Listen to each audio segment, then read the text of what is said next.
আজ বৃহস্পতিবার সকালবেলায় মুষলধারা বৃষ্টি শুরু হয়ে গেছে।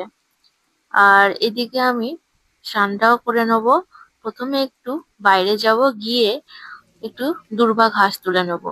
আর পাশে দেখি না অনেক নয়নতারা ফুলও ফুটেছে। দেখি যাই, গিয়ে আর একটু দূর্বা ঘাসটা তুলে নিই আর নয়নতারা ফুলটা তুলে নিই। এই দেখুন কি সুন্দর নয়নতারা ফুল ফুটেছে, আরো ওইদিকে হয়েছে, তবে এখানেই তুলে নিই।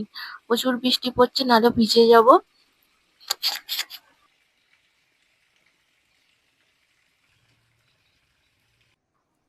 এদিকে স্নান করে এসেছি, মাথাটা মুছে নিয়ে, যেহেতু বৃহস্পতিবার আজকে একটু শাড়ি পরবো।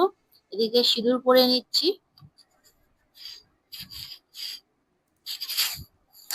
আর বৃহস্পতিবার দিনে আলতা পরতে হয়, তাই একটু আলতা পরিয়ে নিচ্ছি। এবার ঠাকুর ঘরে গিয়ে ঘরটাকে পরিষ্কার করে নেব।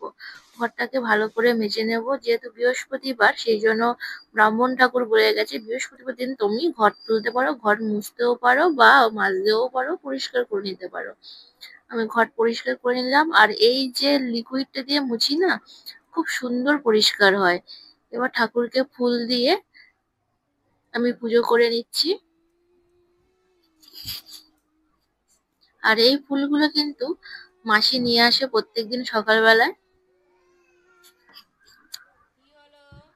ভেবেছিলাম বাজারে যাব, বাজারে গিয়ে একটা শীষওয়ালা ডাব আনবো, ঘটে পাতবো, কিন্তু এত বৃষ্টি হচ্ছে যাওয়া আর সম্ভব হয়নি। এমনি নর্মাল যেরকম ঠাকুরের পুজো করি সেরকম ভাবে আজকে আমি বৃহস্পতিবার পুজো করলাম। আর এইদিকে একটু ধুনো দিয়ে দিচ্ছি।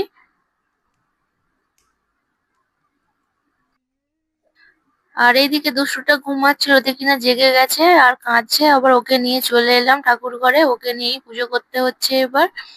ও কিন্তু চুপ করে বসে আছে আর দেখছে মাম্মাম কি করছে এখন।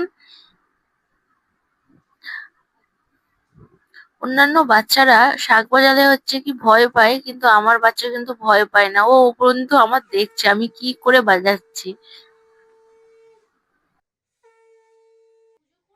ওকে আমি বলছি তুমি উঠে পড়েছো, তুমি পুজো করেছো, ও হাসছে আমার দিকে। আর ওকে নিয়েই তুলসী গাছে জল দিয়ে দিলাম। এবার আমি সারা বাড়িতে আমি একটু ধুনোটাকে দেখিয়ে দেব। আর ও কিন্তু খুব মজা পাচ্ছে আমার কোলে উঠে এরকম ভাবে নিয়ে যাচ্ছি।